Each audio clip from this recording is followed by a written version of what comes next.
Hello and welcome to our SBT Sutra Studies class. My name is Venerable Tarpa. Before we begin our class, let's take a moment to appreciate our handsome community gathered here today.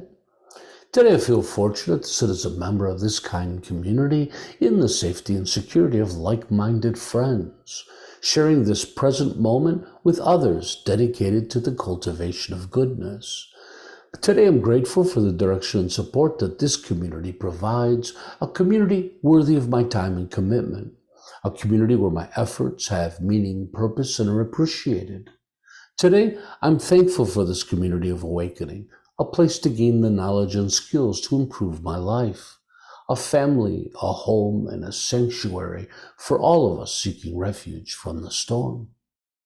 And let's remember, as conscientious practitioners, we must recognize our responsibility to the world, to strive to live skillfully while helping others to do the same, to strive to live in balance and harmony with nature and others, to strive to gain mastery over our minds and embody our true benevolent nature, to expand our hearts and minds, transcending our shared human limitations, to not intentionally harm sentient life or our planet, to maturely accept and embrace the reality of our situation while striving to improve it. Again, welcome everyone to our SBT Sutra Studies class. We are currently examining the Dhammapada, one of the great classic Buddhist texts. Today we are on chapter 11, and which is entitled Old Age. And there must be a million good jokes about that. Let me take a peek who we have here today. Chantel is here. Can you do some reading today, Chantel? I think it's just the two of us. Nigel's doing tech support, so that's lovely. And, Gochen is here. We haven't seen Gochen in ages. She's my friend from Turkey. Gochen, how lovely. I'll wait for her audio. Gochen, how lovely to see you. We're just getting started. So we're on chapter 11, Old Age, and I am the poster child for that. No, I'm not. I'm not that old. I'm turning 60 this year, so I'm about to be old. And what are we doing here? I'm going to do a little bit of screen sharing. There we go. And did everybody do their homework? I had quite a few of our members said that they didn't get a chance to do their reading. It doesn't matter. We read it together anyways. It's just sometimes nice to read ahead so you get a little bit of a feel for the material. I found that this chapter has been the most encrypted so far. Quite a few of the verses I wasn't quite sure how I felt about them, or they seemed a little bit not very clear. I had problems kind of trying to put them in perspective. So if anybody has any thoughts on some of these, please share them. And it's a fairly short chapter. There's only 10 verses, and they tend to. There's not a lot of material in this, but nevertheless, like all the chapters, there is some profound stuff in here. So I'll start with Miss Chantal. You'll start. I'll read the tough ones. Can you start with 148 and 147? Sure, Tarko. How can there be joy, how laughter, when everything is burning fiercely? When you are shrouded in darkness, will you not seek for a lamp? Look at this body, a ramshackle structure, bloated and festering with sores, full of disease and misconceptions. How can this be a dependable home? Oh, you're a wonderful reader. When this world is ever ablaze, why this laughter, why this jubilation? Shrouded in darkness, will you not see the light? Behold this body, a painted image, a mass of heaped up sores, infirm, full of hankers, of which nothing is lasting or stable. That's a perfect description of my body. Chantal, would you like to read 146 and 147? Why the laughter? Why the joy? When flames are ever burning, surrounded by darkness, shouldn't you search for light? Look at this beautiful, beautified body, a mess of sores propped up, full of illness, the object of many plans, with nothing stable or lasting. Yeah, so I thought especially these first two verses are quite cryptic. And I take it the idea was, or my thought was, how can anyone find joy or laughter when we're in a world of suffering? And when they talk about the world as burning, that was a favorite phrase of the Buddha. In fact, originally the three poisons were called the three fires. And the Buddha would say that the world is burning with desire and ignorance and things like that. So that comes directly from the Buddha quotes. And but my takeaway is that even though the world is suffering, and it's our human will to overcome that. It's our human will to pull ourselves out and find something better. And as far as the second verse, 147, that, we put so much effort into beautifying our bodies, don't we? We go to the gym, we put on makeup and jewelry and all kinds of clothes. But ultimately, the body's just slowly decaying, and the body is a lot of problems. I remember there was another point I wanted to make in this verse. We've talked about this before, and the Pali tradition, as much as they claim they represent the most authentic presentation of the Buddha's teachings, it's not necessarily true. The Pali tradition was really shaped by Buddhaghosa in the 6th century. And many modern scholars talk about the difference between the Theravada school and what they call the EBTs, the early Buddhist teachings. And the EBTs are the early sutras, the Nikayas, that aren't dependent on commentary. Buddhaghosa wrote commentaries on a great deal of the material. And I think it was Doug's Dharma. He had a nice video on the difference between the Theravada school and these early EBTs. And the fact is the Theravada tradition is quite a strong interpretation of those early teachings.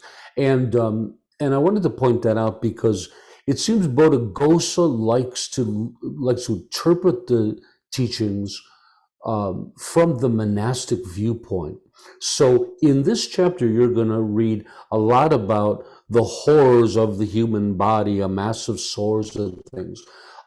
Many scholars believe that these images were originally created for monastics who were battling their celibacy.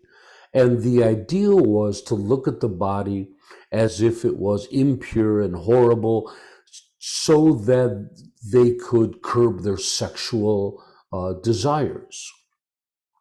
In the early sutras, the Buddha doesn't talk about the body in these horrible ways like this is. It seems like these monastic ideas and these monastic antidotes creep into the Buddhaghosa's presentation, and you'll find it here throughout the Dhammapada. We've seen them in the past, and we're going to continue to see them throughout. But in my opinion, I don't believe that they really represent the original thought of them all. I think that the Dhammapada, influenced strongly by Buddhaghosa, is a bit of a darker presentation of the Buddha's teachings. So I wanted to make sure that everybody knew that. And of course, I'm offering that as my own interpretation. So it's up to each one of us to decide for yourself what you think. 147, beautified body is a translation of adorned, dressed up, or painted. Yeah, so, okay, that's pretty good. And I'll read the next one. I'll read this one, Chantal. This body grows old and becomes the abode of disease and anguish. a mass of corruption subject to decay. And at the end of this life is death. Oh man, aren't you glad I gave you that little speech? That's a horrible way to think about the body. I'm quite fine. Mine's okay. And Chantal, 1 second. We're on 148. Chantal, can you read 148 for us? Fully worn out this body, a nest of disease and fragile. This foul mass breaks up, for death is the end of life. Oh, that's terrible. And 148. This body is worn out, so fragile, a nesting ground for disease. When life ends in death, this putrid body dissolves. So, I mean, the body does get sick sometimes, and inevitably, our lives will end in old age, sickness, and death. So I understand the point, but there's a lot of days where our bodies are doing pretty good, right? We're out there jogging down the street and we've had a healthy salad and some good food and we're feeling really good. So yeah. And let's see what 48 is. Body rupa, yeah. Chantal, would you like to read 149? What joy is there to look upon these bones, the color of faded flowers, scattered like dried curds in the autumn. These dove-colored bones are like gourds that lie scattered about in autumn. Having seen them, how can we seek delight? Chantal 149. What is the delight in seeing these dull white bones tossed away like white gourds in the autumn? And again, this seems to have the same message coming forward. It's what's the point of investing our energies and our future in a body that's impermanent, subject to decay and sickness and death? And I think that there is a point when you think of really superficial people who spend all their energy on how they look, right? I mean, teenagers sure do it, but then there's other people that do it as well. And all their money they spend on clothes, and they're getting liposuction, and they're going to the plastic surgeon. And I understand this in that sense. And they're doing all they can to beautify the body, but ultimately it's a losing cause, isn't it? Everybody's spending all their money to try to look young, but you can't win that game. Eventually, we're going to grow old, sick, and die. Hate to be the bearer of bad news to everybody. This chapter is a bit of a downer. Speaking of which, Donna asks, does 148 have to do with future worry?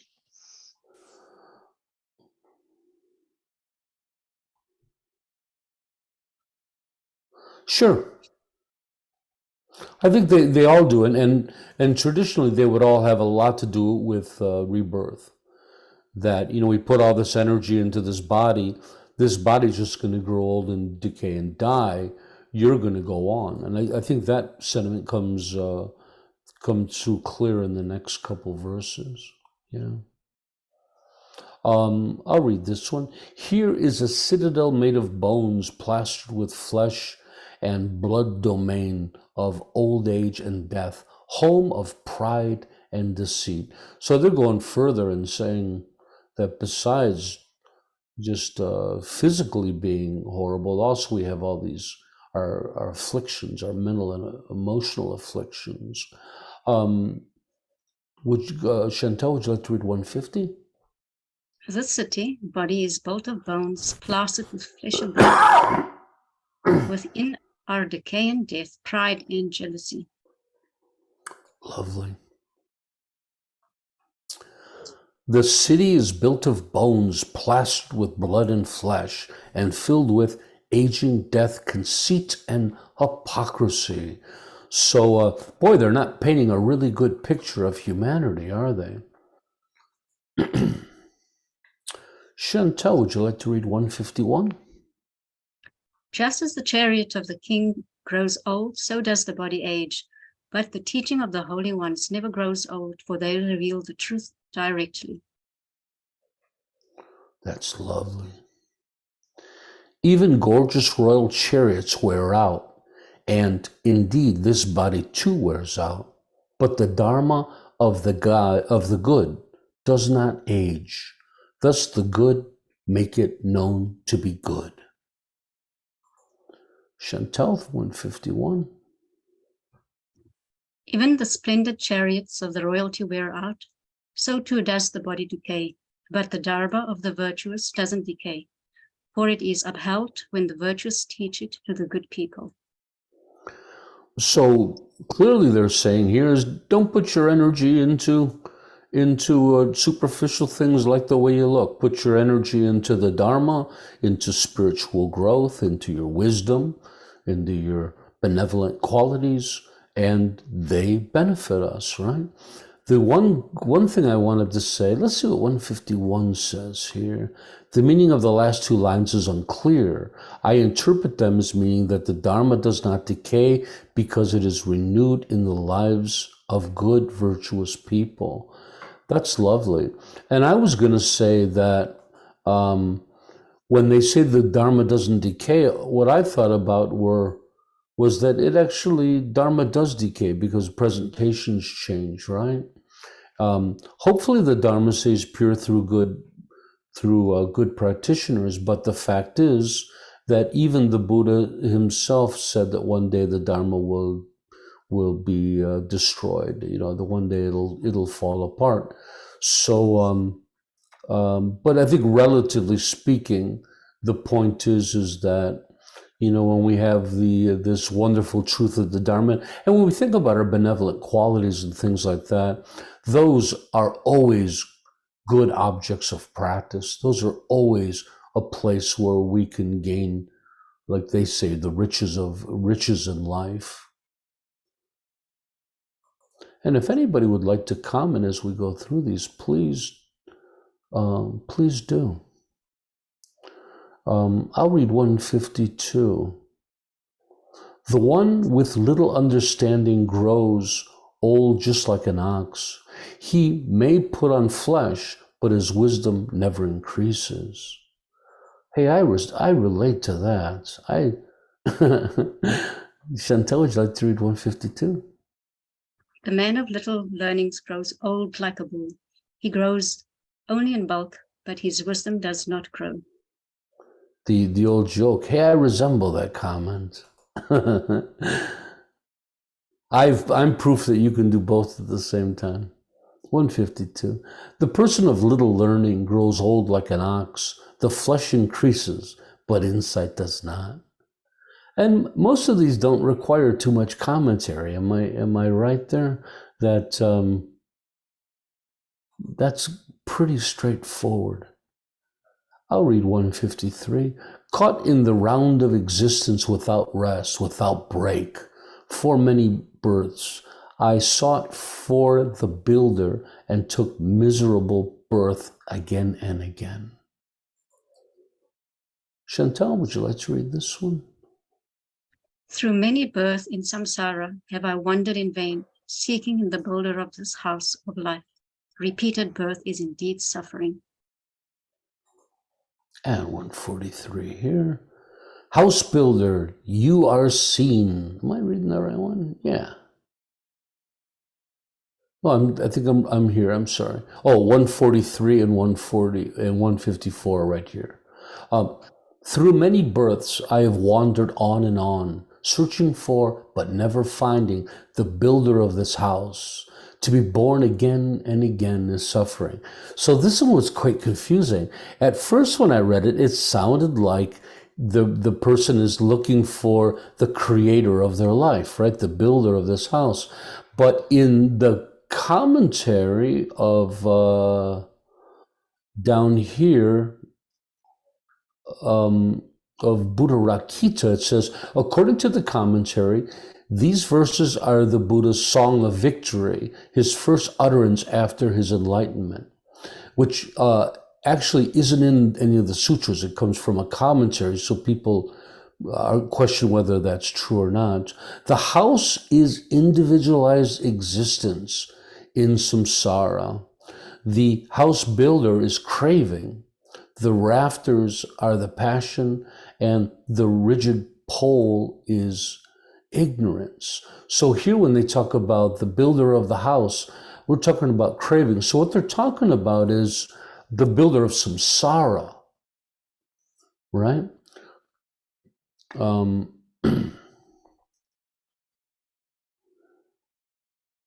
I sought for the builder and took miserable birth again and again. So the builder is our desire, and what they're building is samsara. So this world of unenlightened existence. So again, very encrypted, isn't it? This whole thing. Is it my turn, Chantal, or your turn? I think it's your turn. But now I have seen you, the builder. Henceforth you will build no more. The walls are broken, the roof is destroyed. The mind which traverses the uncompounded has obtained the extinction of desire. Oh, that's lovely. And let's read. Oh, I'm sorry. Let me take a peek at 154. Oh, house builder, you are seen. Didn't we do this one already? We're on this one. Okay, you will not build the house again, for the rafters are broken, your rig poles are shattered. My mind has reached the unconditioned. I have attained the destruction of craving. And Chantal 154 right here. House builder, you are seen. You will not build a house again.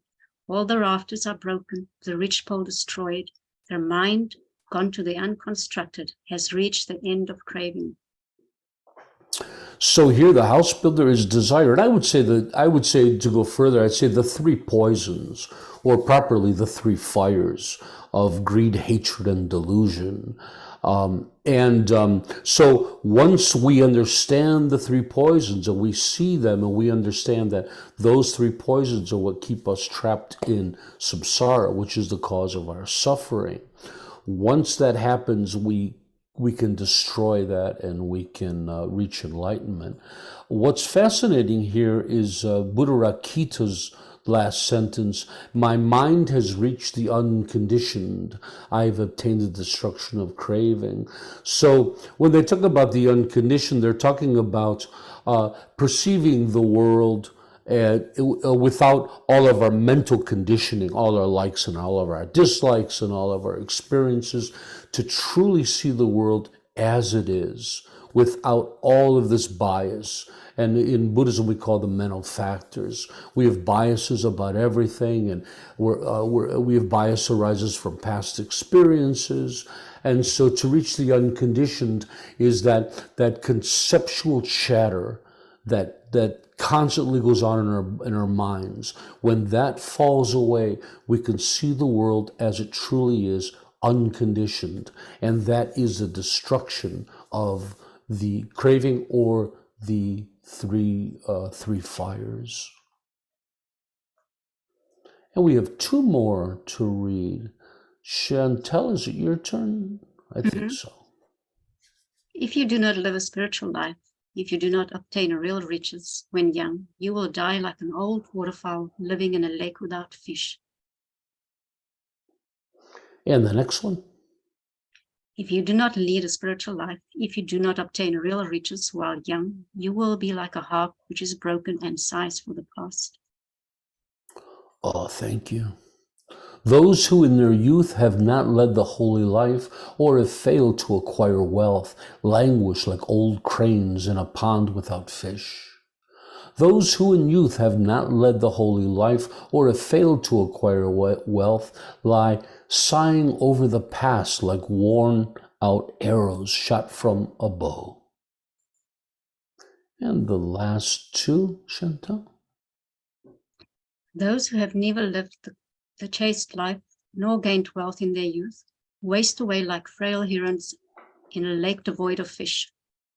Those who have neither lived the chaste life nor gained wealth in their youth lie around like arrows misfired from a bow, lamenting the past.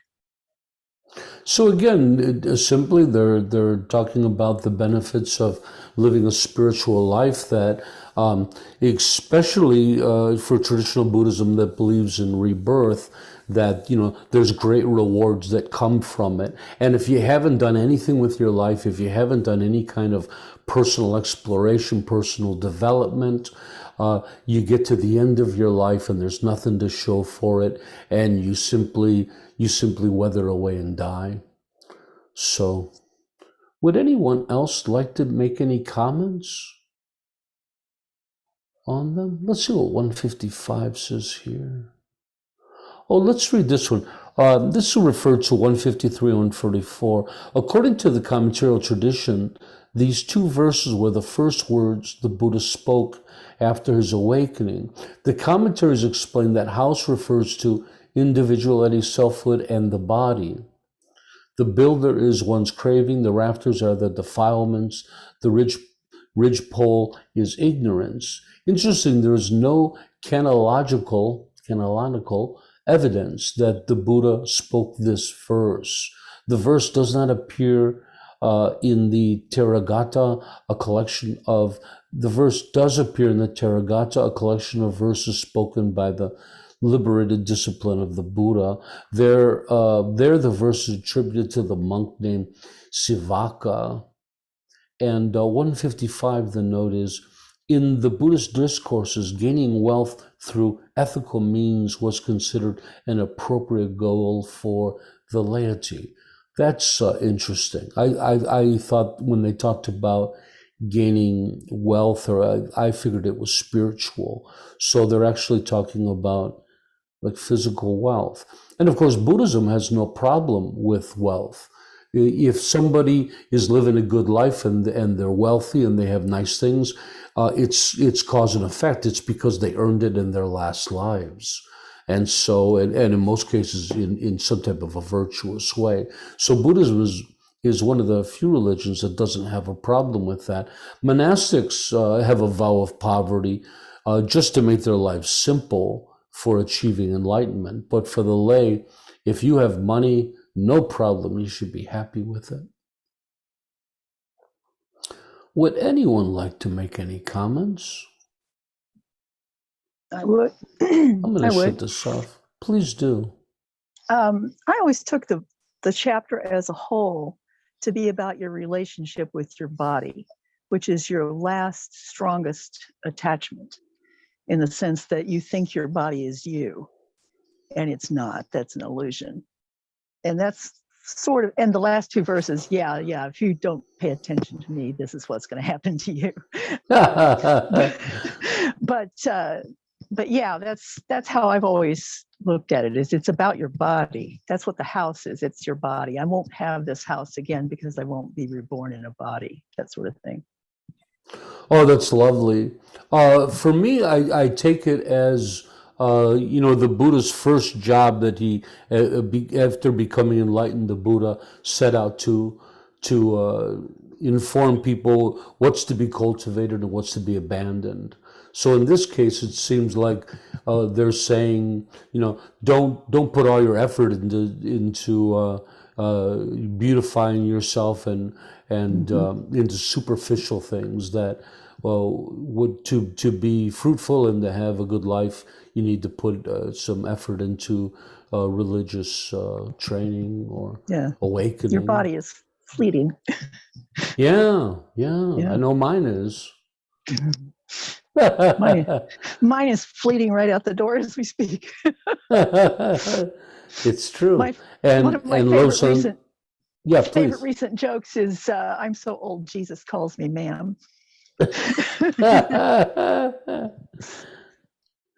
And Lobson says also the mind. Yes, that was in there in the 5 skandhas. Yeah, the 5 aggregates. Yeah, Donna.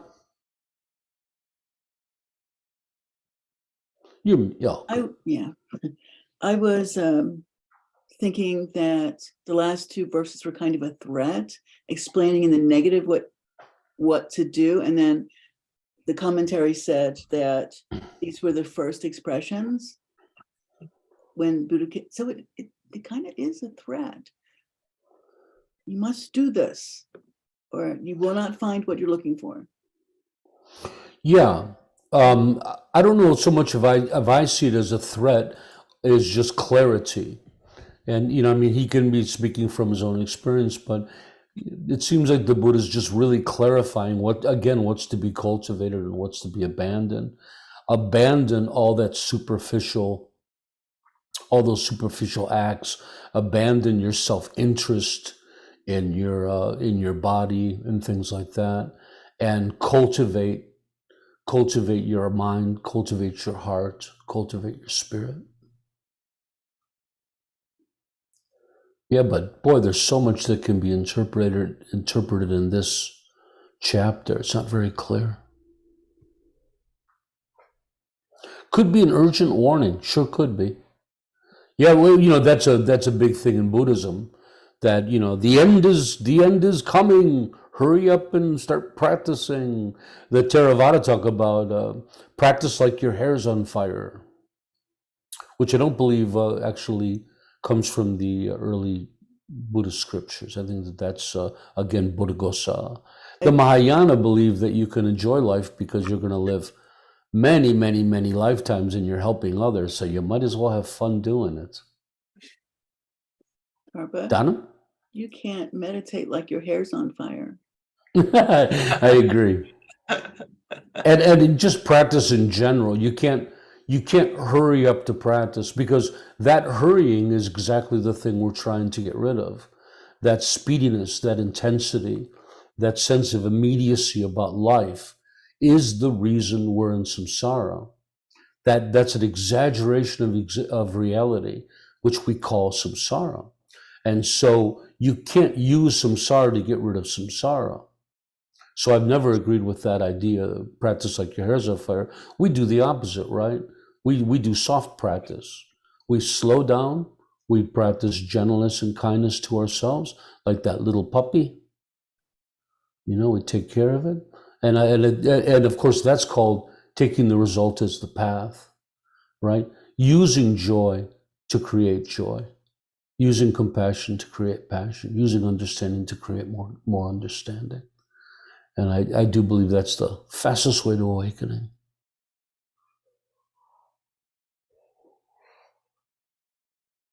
Maybe that's the real reason why monastics don't have hair. I think so. We've pulled it all out. Yeah. Chantel says when she reads a chapter, I see, you're all going to make me read all of this. Why don't you just tell me? I see the answer to the question as a spectrum also. In the body, the instrument of the bodhicitta, in the slave of the ego. Yeah. Thank you. Thank you. Yeah, Tarpa doesn't like reading. So if you got something to say, just share it with us. Yeah. What a lazy monk. I'm certainly not practicing with like my hair's on fire. Okay, if there's no more questions, why don't we sum this up? I always try to give a little bit of a conclusion to it all. And what I usually do is just go through the verses and try to give my own presentation. So even within the deepest despair, the human will is drawn to the light. The human will looks for a way to flourish and to succeed. We shouldn't look for stability or lasting happiness in the body. Our bodies, which we decorate and adorn, are not capable of bringing us the lasting contentment and satisfaction that we seek. Our bodies and minds are the home of our worldly afflictions and limitations. But I would say it's also the source of our awakening. However, to direct our efforts towards the Buddhadharma is truly beneficial. Those who live unexamined lives may grow fat but never wise. And through chasing non-virtuous desire, we create our suffering. We build the house. But through understanding our desires and/or the true nature of reality, reaching and experiencing unconditional existence, we no longer create suffering for ourselves. So me, again, the big takeaway is, again, it's reiterating this idea of what's to be cultivated and what's to be abandoned. In one of the chat rooms the other day, somebody was posted something about that Buddhism is kind of is kind of agnostic or something about right and wrong and things like that, and that's really untrue. That was the very first thing the Buddha did, was he wanted to clarify what's virtuous behavior and what's non-virtuous behavior. And in the early sutras, that's the very first thing that he tackles. And I think it's true. I think for so many people, so many people just don't really understand the difference between the two. And I don't necessarily like to use the word virtuous and non-virtuous. Sometimes I like to use the words skillful and unskillful, right? That to understand what actions and intentions are skillful and give us the results that we desire, and to understand those things that are unskillful and create misery in our lives and just create more and more confusion. Does anyone have any last things to share? I actually thought this chapter was just a little dull. It seemed like it was hard for me to pull much out of it. I guess it was short. I think some of the lines were pretty profound. I like that it brings up conditioned existence. But I don't believe it's representative of the early Buddhist teachings. Again, I don't like this idea of, or the presentations of Buddhaghosa in which he makes life just sound so miserable. The Buddha didn't. The Buddha talked a lot about joy and friendship, and I think the early teachings are so much more positive than the later Pali tradition. And so whenever I come across it, it just sounds dogmatic, it sounds religious. I just, that's not the way I like to look at my life. I'd never look at my own body like that. Sure, our bodies have problems. They're in a state of change. But, you pick up a little baby, how can you not see the beauty and magnificence of that, right? I mean, the human body's amazing. I like to approach life from a point of appreciation. I appreciate the wonders of our bodies. They're magnificent. They can do amazing things, right? So I just have great trouble with that whole thing. And Tenzin Lobsang, I'm going to read his because he's on a plane. So also the context of the Karma Sutra used to show that Buddha encouraged critical thinking. It was using one's own experience and reasoning, of course it was, to lead to good and bad outcomes in practice. Everything about virtue and non-virtue. It is so true. Yeah. That's why often I'm not a fan of the non-dual schools of Buddhism or Hinduism, because clearly the Buddha was quite a dualist. He was very clearly a dualist. Tarpa? Yes, Lynn. In the very beginning, in the first few verses, I interpreted that as more of a challenge for us to try to appreciate our body and what we have, even though there may be all these other things wrong with us. Oh. Am I off base on that? I think that they're so vague you can't be off base. When I read the first couple of virtues, I thought of senior monks lecturing us, of looking at girls as big bags of horrible fluids and whatever else. Or the one that always worked for me was picturing girls as skeletons. But these things were there for antidotes for monastics. And quite a few scholars made that point that they're used in the wrong context. So yeah, sounds good, Lynn. Yeah, David. Yeah, I just would like to say how much I appreciate your interpretation of these things. When I read that, I thought, I didn't rate it very highly, I must admit. But you managed to pull out all sorts of gems out of the gutter. No. Can I not just listen to you instead?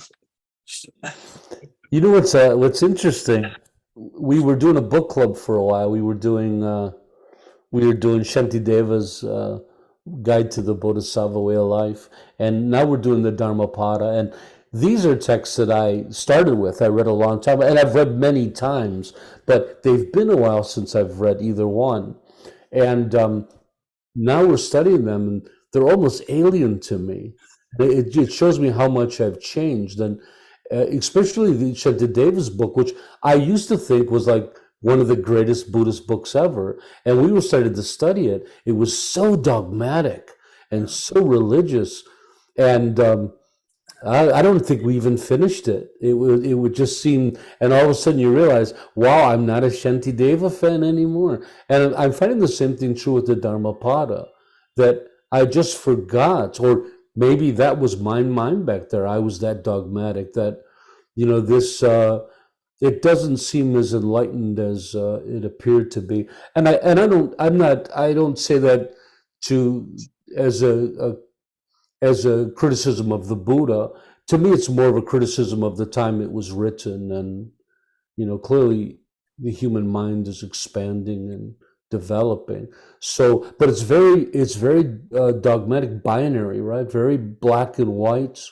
There are quite a few things that just don't seem quite enlightened. So we all have to kind of take that with a grain of salt.